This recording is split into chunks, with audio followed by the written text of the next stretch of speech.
विधायक श्री साधन सरकार जी, जोयल मुर्मू जी, श्रीमती दीपाली विश्वास जी, गोपाल चंद साहा जी, भारतीय जनता पार्टी के हमारे सभी पदाधिकारीगण और भारी संख्या में इस परिवर्तन यात्रा के साथ साक्षी बने हुए मालदा और उत्तर बंगाल के सभी उपस्थित भाइयों बहनों, मुझे वंदे मातरम के अमर घोष से संपूर्ण देश के अंदर राष्ट्रीय चेतना को जागृत करने वाली इस वीर भूमि स्वामी रामकृष्ण परमहंस, स्वामी विवेकानंद पावन भूमि को मैं कोटि कोटि नमन करते हुए आप सभी का हृदय से मैं अभिनंदन करता हूं।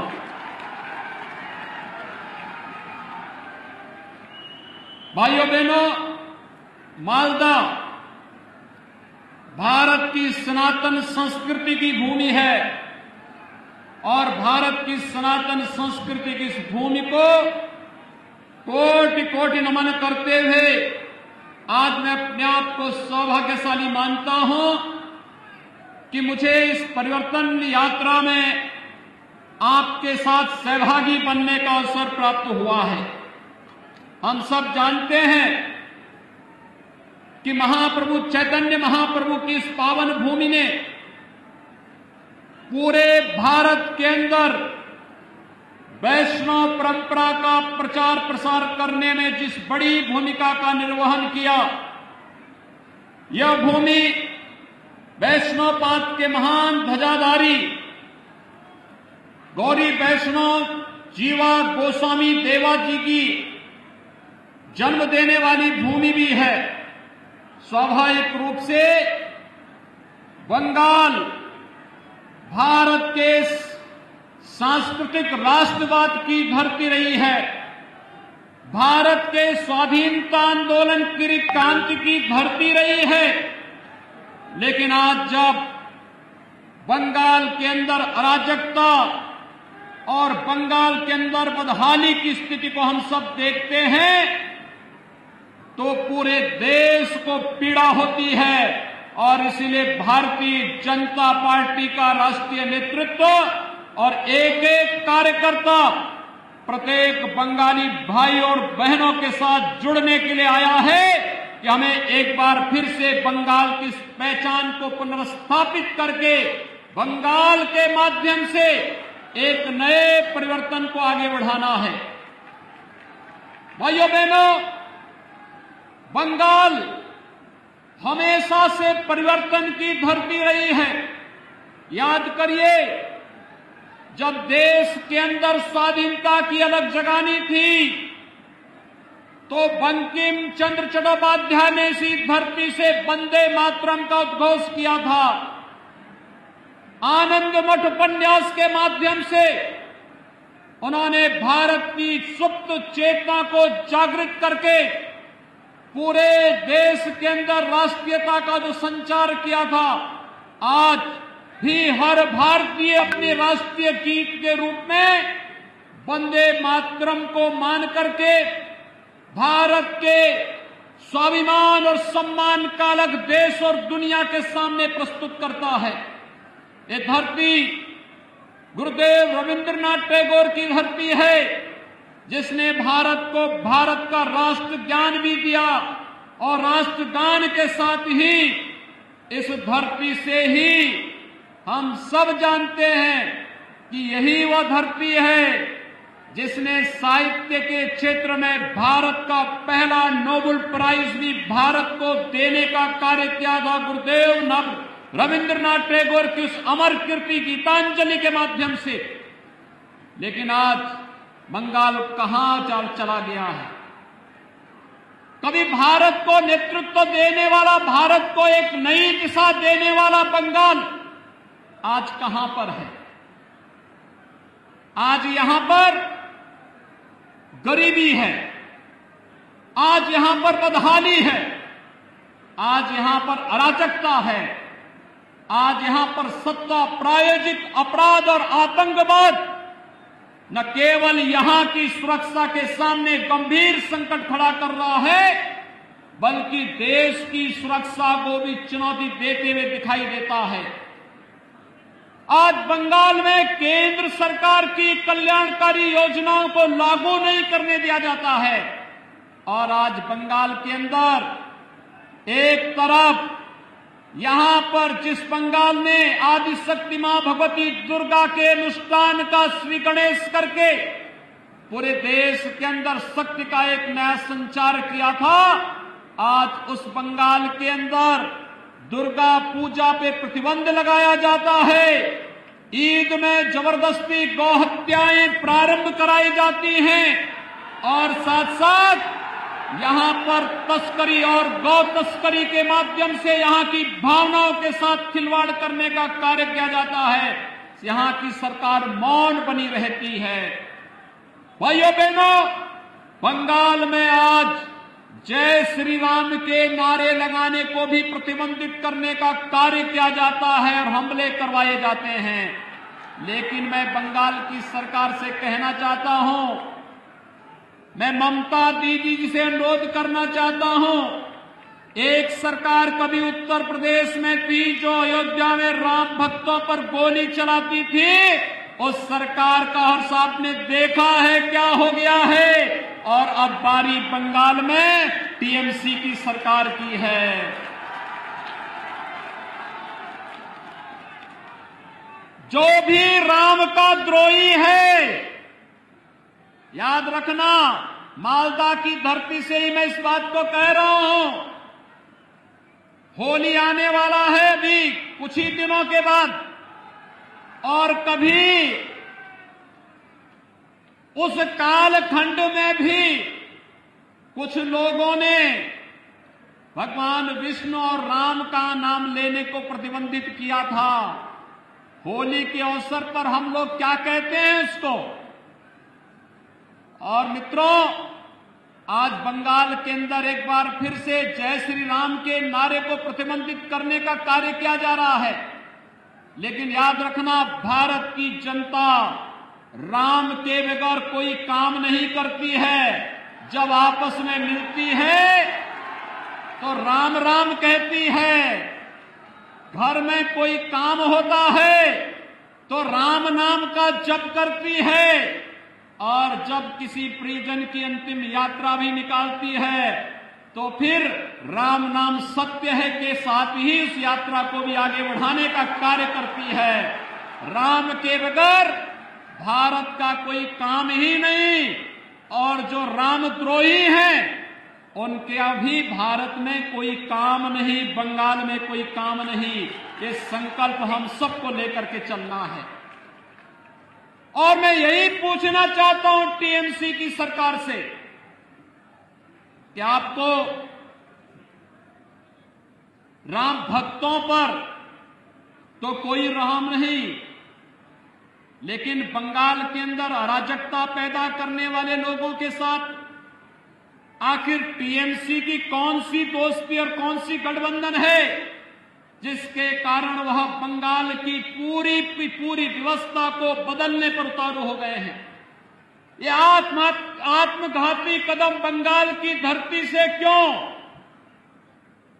मित्रों, जब देश के यशस्वी प्रधानमंत्री मोदी जी पाकिस्तान, बांग्लादेश और अफगानिस्तान के पीड़ित और प्रताड़ित हिंदुओं, सिखों, बौद्धों, जैनियों, ईसाइयों, इन सब के संरक्षण, इनको सुरक्षित ठिकाना देने के लिए एक कानून बनाते हैं और उस कानून को भारत के अंदर लागू करते हैं, तो बंगाल में हिंसा क्यों होती है? ये हिंसा, सत्ता प्रायोजित हिंसा क्यों? यहां पर एक तरफ पीड़ित और प्रताड़ित मानवता को शरण देने की जब बात की जाती है तो यहां की सरकार विरोध करती है, लेकिन जब घुसपैठियों को बाहर करने की बात होती है, यहां की सरकार तिलमिला जाती है। यहां की सरकार घुसपैठियों, अवैध घुसपैठियों के साथ में है, उसको यहां की जनता के साथ कोई लेना देना नहीं। और यही कारण है कि यहां की सरकार केंद्र सरकार की किसी भी कल्याणकारी योजना का लाभ यहां के नागरिकों को देने में पूरी तरह फेल है। मित्रों, मैं आया हूं उत्तर प्रदेश से। हमने उत्तर प्रदेश में कुछ चीजें इस रूप में की जिसने उत्तर प्रदेश से अंदर व्यापक परिवर्तन किया है। और उस व्यापक परिवर्तन के कारण आज आप देखते होंगे यहां पर गर्मियों में जून से लेकर के अक्टूबर के बीच में इंसेफ्लाइटिस से हजारों मौतें बंगाल में आज भी होती हैं। लेकिन बंगाल के अंदर अज्ञात बीमारी दिखा करके इस बीमारी से होने वाली मौतों को छुपाने का कार्य टीएमसी की सरकार करती है। इससे पहले कम्युनिस्टों की सरकार भी यही बंगाल के अंदर करती थी। लेकिन हम लोगों ने प्रधानमंत्री मोदी जी के अनुकंपा और उनकी कृपा से स्वच्छ भारत मिशन के अंदर हर एक गरीब परिवार के घर में एक एक शौचालय बना दिया। हर एक घर तक शुद्ध पेयजल उपलब्ध कराने की व्यवस्था की। आज परिणाम है इंसेफ्लाइटिस उत्तर प्रदेश से पूरी तरह समाप्त हो चुका है। कोई मौत इंसेफ्लाइटिस से उत्तर प्रदेश के अंदर नहीं होती है। मित्रों, 3 वर्ष के अंदर उत्तर प्रदेश के अंदर 40 लाख गरीबों को आवास मिला है। प्रधानमंत्री आवास योजना में 40 लाख परिवारों को एक एक आवास।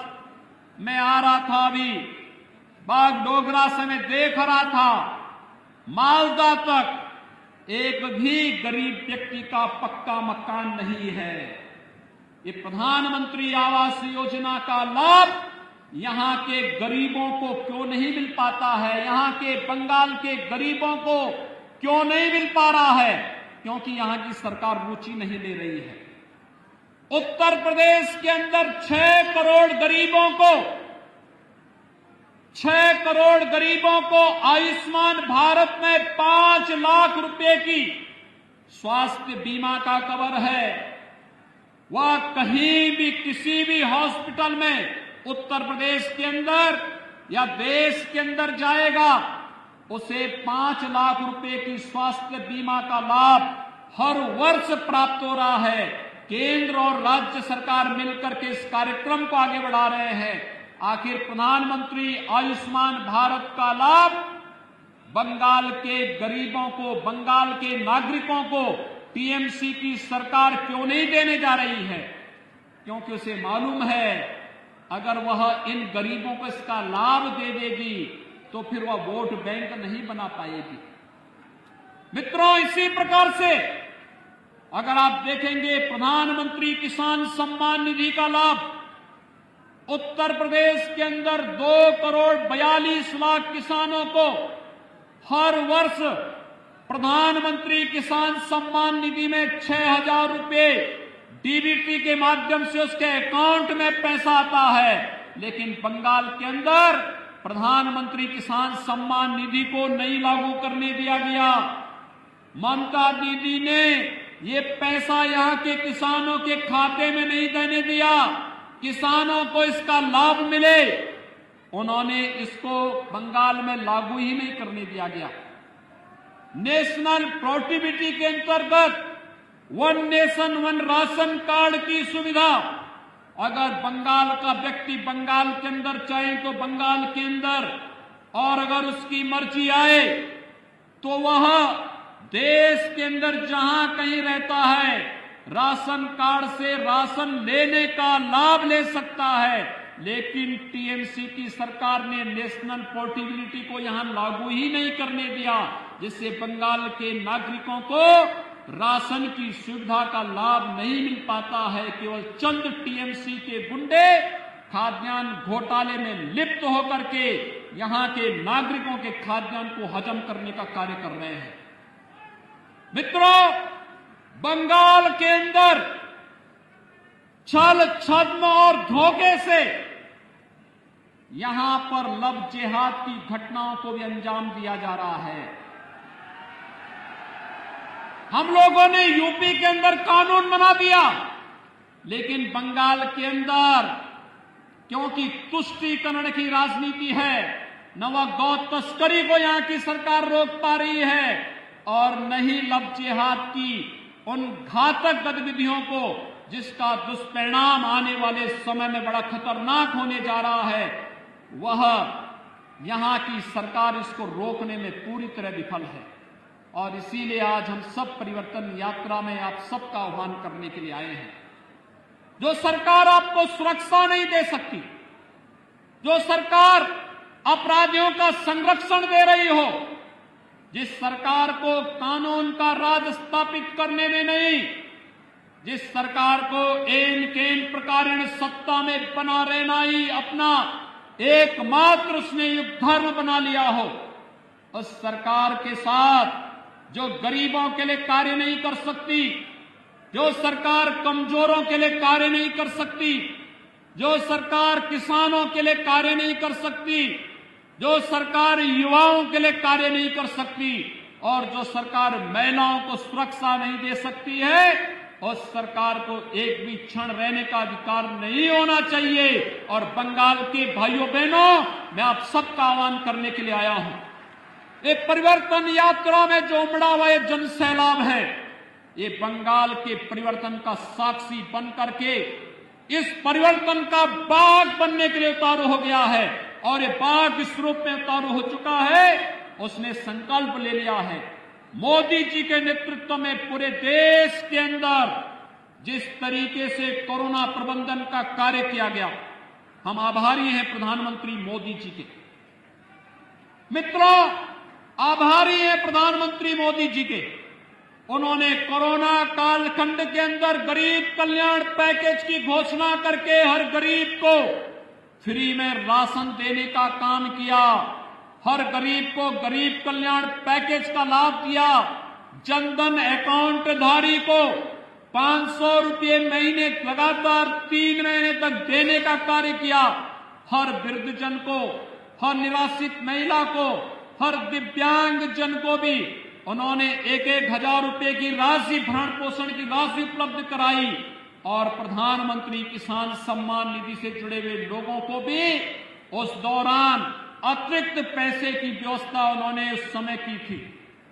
आत्मनिर्भर भारत पैकेज के अंदर भी उन्होंने एमएसएमई के लिए, परंपरागत उद्यम के लिए, भारत के गांव के लिए, गरीबों के लिए, व्यापारियों के लिए एक बेहतर पैकेज की घोषणा की। कोरोना प्रबंधन में चाहे वह जिस भी राज्य ने जो डिमांड की, राज्यों को तो उसका लाभ दिया ही, लेकिन हम आभारी हैं प्रधानमंत्री मोदी जी के और भारत के वैज्ञानिकों के, जिन्होंने भारत को कोरोना से बचाने के लिए 2 स्वदेशी वैक्सीन भी दिए और वैक्सीन इस समय युद्ध स्तर पर लग रहे हैं। कल से आपने देखा होगा 60 वर्ष के ऊपर के लोगों को भी वैक्सीन लगना प्रारंभ हो गया है। ये 60 वर्ष से ऊपर के लोगों को वैक्सीन लगना और भारत के नागरिकों के साथ साथ दुनिया के अपने मित्र देशों को भी वैक्सीन पहुंचाना, यह एक नया भारत की वो तस्वीर है जो दुनिया के अंदर भारत के 135 करोड़ लोगों की ताकत का एहसास करा रहा है। और उस नए भारत के साथ नए बंगाल को भी आगे आकर की इस अंगड़ाई में सहभागी बनना पड़ेगा। और इसी आह्वान के लिए आज हम सब आपके बीच आए हैं। कल्पना करिए, ये बंगाल के अंदर टीएमसी की सरकार ने, उससे पहले कम्युनिस्टों ने, उससे पहले कांग्रेस ने कितनी बदहाल स्थिति पैदा कर दी है। मित्रों, मुझे याद है आज से 25 साल पहले, 30 साल पहले भारत का हर नौजवान अपनी रोजगार के लिए बंगाल आता था, लेकिन पिछले 25-30 वर्षों के अंदर बंगाल को बदहाल कर दिया इन सभी लोगों ने। आज बंगाल अर्थव्यवस्था में काफी पीछे चला गया है। और उत्तर प्रदेश के अंदर भारतीय जनता पार्टी की सरकार थी, पहले उत्तर प्रदेश का नौजवान अपनी रोजी रोजगार के लिए बंगाल आता था और आज मैं देखता हूं बंगाल का व्यक्ति रोजी रोजगार के लिए दिल्ली और उत्तर प्रदेश की तरफ रुख कर रहा है।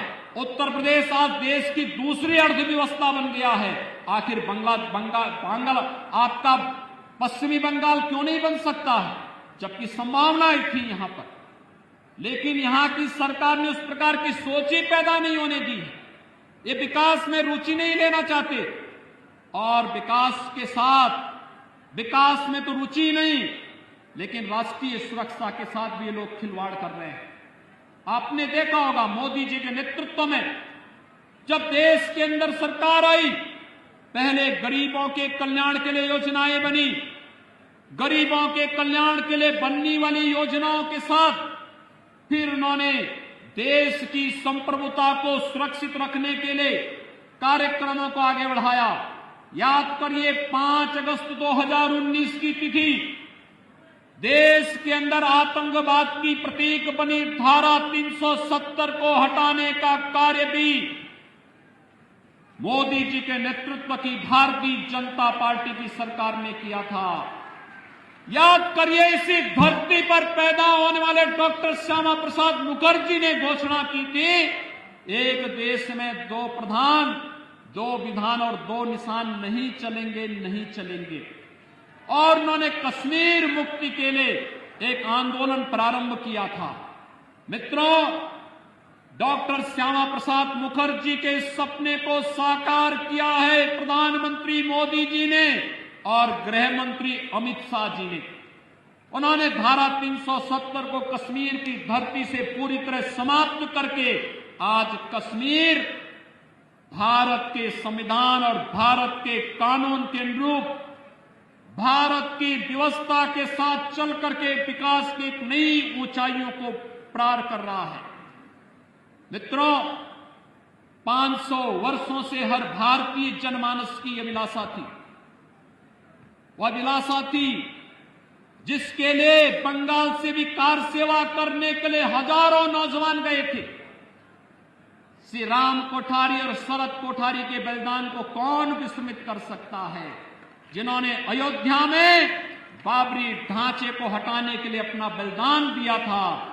और आज उस सपने को भारतीय जनता पार्टी की सरकार ने साकार किया है। 5 अगस्त 2020 को प्रधानमंत्री मोदी जी के कर कमलों से अयोध्या में भगवान श्री राम के भव्य मंदिर के निर्माण का मार्ग भी प्रशस्त हो गया है। अब अयोध्या में भगवान राम के भव्य मंदिर का निर्माण कार्य जिस युद्ध स्तर पर प्रारंभ हुआ है, आपने निधि समर्पण के आयोजन के साथ बंगाल के लोगों ने जो योगदान किया है, मैं आप सभी का हृदय से अभिनंदन करता हूं और आप सबका मैं आह्वान करता हूं, अयोध्या में भगवान राम के भव्य मंदिर निर्माण के साथ आपका समर्पण और आपका सहयोग प्राप्त हो गया है। इस परिवर्तन के साथ जुड़िए और भारतीय जनता पार्टी की इस परिवर्तन यात्रा के साथ जुड़ करके बंगाल के अंदर भारतीय जनता पार्टी की सरकार को लाइए और अयोध्या में भगवान राम के मंदिर में दर्शन करके बंगाल को बचाने और बंगाल को समृद्धि के पथ पर अग्रसर करने के आह्वान के साथ हम सभी को आगे बढ़ना पड़ेगा। भारतीय जनता पार्टी कर सकती है। मित्रों, आज जब टीएमसी की सरकार सुश्री ममता बनर्जी जी के नेतृत्व में पूरी तरह विफल हो चुकी है, तब उनके द्वारा तमाम प्रकार के अनर्गल आरोप पर प्रलाप किए जा रहे हैं।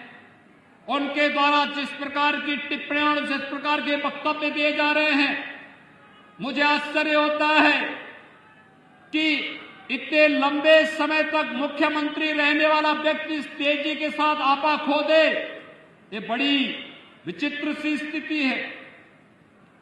उनके द्वारा जिस प्रकार की बातें और जिस प्रकार की वक्तव्य दिए जा रहे हैं, ये बंगाल का अपमान है,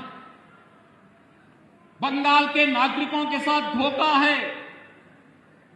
आप देख रहे हैं गंगा मैया तो उत्तराखंड से उत्तर प्रदेश होते हुए बिहार और झारखंड होते हुए पश्चिमी बंगाल होते हुए गंगा सागर तक जाती है।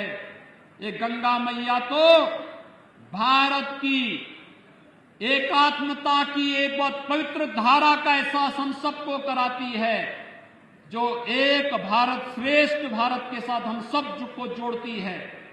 लेकिन आज कुछ लोग हैं जो बंगाल के अंदर रह करके भारत की इस एकात्मता को चुनौती देने की मुद्रा में लगातार अपने राजनीतिक स्वार्थों के लिए तुष्टीकरण की भेंट बंगाल को चढ़ा देना चाहते हैं। हमें बंगाल को तुष्टीकरण की भेंट नहीं चढ़ने देनी है।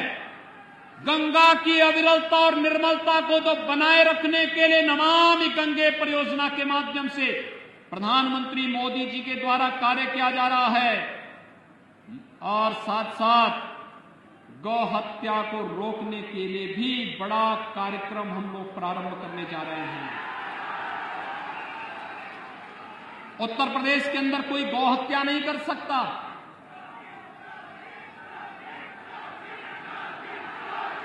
मित्रों, कोई नहीं कर सकता। हमारी सरकार 2017 में आई थी और 2017 में आते ही उत्तर प्रदेश के अंदर गौ तस्करी और इलीगल स्लॉटर हाउसेज एक झटके में बंद हो गए। 24 घंटे के अंदर बंद हुए थे। आप भारतीय जनता पार्टी की सरकार को लेकर के तो आइए, 24 घंटे के अंदर सभी इलीगल स्लॉटर हाउसेज बंद हो जाएंगे और 24 घंटे के अंदर ये तस्करी भी बंद हो जाएगी। गौ तस्करों को पता लग जाएगा कि गौ तस्करी, इलीगल स्लॉटरिंग और किसी भी प्रकार की अराजकता और अव्यवस्था का क्या दुष्परिणाम होगा। उत्तर प्रदेश के अंदर 4 वर्षों में कोई दंगा नहीं हुआ। किसी पर्व और त्योहार को कोई मनाने से रोक नहीं सकता। कोई भी यात्रा वहां पर आज प्रतिबंधित नहीं है। बंगाल में तो न्यायपालिका को यहां की सरकार से कहना पड़ता है कि अगर उत्तर प्रदेश में दुर्गा पूजा का आयोजन हो सकता तो बंगाल में क्यों नहीं हो सकता है। आपको याद होगा जब दुर्गा पूजा का समय और ईद का समय एक ही साथ पड़ा था या मुहर्रम का समय एक साथ पड़ा था, तो यहां की सरकार ने मुहर्रम के जुलूस को तो अनुमति दी, लेकिन दुर्गा पूजा के पंडालों में प्रतिबंध लगा दिया था। उत्तर प्रदेश में जब बात आई,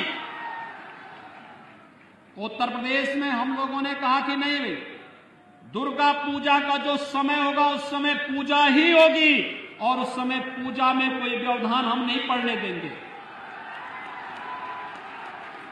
और एक भी जगह पूजा के पंडाल नहीं रोके गए थे।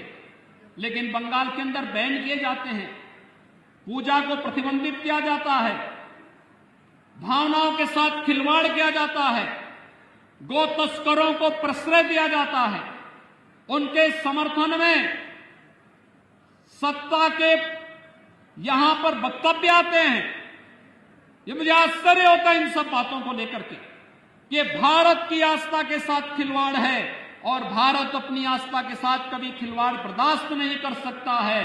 और बंगाल की धरती भारत के सांस्कृतिक राष्ट्रवाद की धरती के रूप में अपनी पहचान बनाई है और बंगाल की धरती का ये संदेश एक बार फिर से पूरे देश के अंदर गूंजना चाहिए कि जो कार्य कभी स्वामी विवेकानंद जी ने कहा था, उन्होंने दुनिया के यानी वैश्विक मंच पर जाकर के बंगाल की धरती का एक युवा सन्यासी बंगाल की धरती से यह आह्वान करता था और उनका जो आह्वान था वह भारत को जागृत करने का आह्वान था। उन्होंने इस समय कहा था कि गर्व से कहो हम हिंदू हैं। इस स्वामी विवेकानंद का यह वक्तव्य कोई सांप्रदायिकता का प्रतीक तो नहीं था। स्वामी विवेकानंद का यह वक्तव्य तो भारत को जोड़ने वाला वक्तव्य था। भारत की सनातन संस्कृति को वैश्विक मंच पर स्थापित करने का, वैदिक परंपरा को वैश्विक मंच पर स्थापित करने का एक मंत्र था। स्वामी विवेकानंद, इस परंपरा को मैं प्रणाम करता हूं। रामकृष्ण परमहंस की साधना से पवित्र इस धरती ने, स्वामी प्रणवानंद जी की साधना से पवित्र इस धरती ने भारत के राष्ट्रवाद को एक नई ऊंचाइयां प्रदान की थी, जिसने भारत के अंदर देखते ही देखते आजादी के बंदों को वंदे मातरम के इस मंत्र के माध्यम से विदेशी हुकूमत के खिलाफ लड़ने की एक नया जोश और एक नया तेज दिया था। और भाइयों बहनों, एक बार फिर से जो लोग तुष्टीकरण की राजनीति करके बंगाल के सामाजिक और यहां की आध्यात्मिक व्यवस्था के साथ, सांस्कृतिक व्यवस्था के साथ खिलवाड़ करके बंगाल की पहचान को अपने वोट बैंक के लिए नष्ट करना चाहते हैं, उनको मुंहतोड़ जवाब देने का अवसर आपके पास विधानसभा चुनाव के माध्यम से आया है। मैं आप सभी का आह्वान करने के लिए आया हूं कि बंगाल की धरती को हम अराजकता की धरती नहीं बनने देंगे। आप निश्चित रहिए, भारतीय जनता केवल अब ये 1 महीने का मात्र समय है। 1 महीने के अंदर एक परिवर्तन जमीन पर उतरता हुआ दिखाई देगा। ये आपका एक जमावड़ा इस बात को प्रदर्शित करता है। तब टीएमसी के नाम पर जो लोग गुंडागिर्दी कर रहे हैं, आप देखते होंगे उत्तर प्रदेश के अंदर जो लोग पहले गुंडागिर्दी करते थे, आज वे लोग अपने गलियों में अपने गले में तख्ती बांध करके चलते हैं कि रहम कर दो। और मैं कह सकता हूं, मैं देख रहा था एक तस्वीर, भारतीय जनता पार्टी के एक कार्यकर्ता की बुजुर्ग माता को टीएमसी के गुंडों ने इस बेरहमी के साथ पीटा और उनके मुंह पर जो सूजन था उसको देखते हुए आंखों में आंसू आ रहे थे कि कितने बेरहम और बर्बर हैं ये लोग। एक महिला को भी नहीं छोड़ते। और अपराधी अगर अपराध करता है तो पुलिस का काम है अपराधी के खिलाफ कार्रवाई करना, प्रशासन का काम है, शासन का काम है उस अपराधी के खिलाफ कार्रवाई करना। लेकिन अगर शासन और प्रशासन अपराधी के खिलाफ कार्रवाई करने की बजाय वक्तव्य दें कि ये सूजन तो घर के विवाद का है, ये पीटने से नहीं सूजन आया है, ये सूजन तो दिखाई दे रहा है मुझ पे, चोट के निशान है, और तब भी बयान दिया जा रहा है कि ये सूजन तो मामूली से विवाद के कारण खड़ा हुआ है। आश्चर्य होता है मुझे, ये पार्टी बनकर के काम करना बंद करे। और मुझे लगता है कि बहुत समय नहीं, भाइयों बहनों, भारत निर्वाचन आयोग ने चुनाव की घोषणा कर दी है, चुनाव की प्रक्रिया प्रारंभ हो चुकी है। बस अब मान करके चलिए 2 मई के बाद भारतीय जनता पार्टी की सरकार जब बंगाल के अंदर बनेगी तो टीएमसी और कम्युनिस्टों के नाम पर गुंडागिर्दी और अराजकता फैलाने वाले गुंडे अपनी जान की भीख मांगते हुए गलियों, अपने गले में तख्ती लेकर के घूमते हुए फिरेंगे।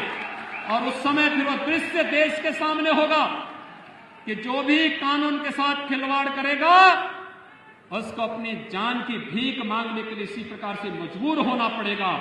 और तब उस समय के लिए हम सबको अपने को तैयार करना होगा, सारे मतभेदों को भुला करके बंगाल को उसकी पहचान को पुनर्स्थापित करने के लिए, बंगाल को विकास की राह पर ले चलने के लिए प्रधानमंत्री मोदी जी के नेतृत्व में एक भारत श्रेष्ठ भारत की परिकल्पना को साकार करने के लिए बंगाल के नागरिकों को भी रोजगार चाहिए, नौकरी चाहिए, बंगाल के नौजवानों के लिए भी अच्छे अवसर होने चाहिए। बंगाल के गरीबों को भी शासन की सुविधा का लाभ मिलना चाहिए। बंगाल के किसानों को भी प्रधानमंत्री किसान सम्मान निधि का लाभ मिलना ही चाहिए और बंगाल के गरीबों को भी स्वास्थ्य बीमा का कवर मिलना ही चाहिए। और ये तभी हो पाएगा जब भारतीय जनता पार्टी पूरी मेजोरिटी के साथ, फुल मेजोरिटी के साथ बंगाल के अंदर सरकार बनाएगी और डबल इंजन की सरकार बंगाल के अंदर भारतीय जनता पार्टी की सरकार और केंद्र में मोदी जी की सरकार जब मिलेगी, डबल इंजन की ये सरकार आपके विकास को उतनी ही गुना तेजी के साथ आगे बढ़ाने का कार्य करेगी। ये परिवर्तन यात्रा इसी विश्वास के साथ आज यहां पर इस आयोजन के साथ यहां पर आज यह आयोजन इसी उद्देश्य से संपन्न हो रहा है। मैं आप सबको, अभी हमारा होली का पर्व होने जा रहा है। होली पूरी भव्यता के साथ मनाई जाती है। होली के आयोजन के साथ आप सबको मैं अग्रिम शुभकामनाएं देता हूं, अभिनंदन करता हूं आप सभी का। और होली के उत्सव को चुनाव के साथ जोड़ते हुए ये रंग बिरंगी होली 2 मई को बंगाल के अंदर सांस्कृतिक राष्ट्रवाद की दीपावली का उत्सव भी मनाया जाना चाहिए। इस संकल्प के साथ हम सब आगे बढ़ेंगे। आप सबके प्रति मेरी शुभकामनाएं। धन्यवाद। जय जय श्री राम।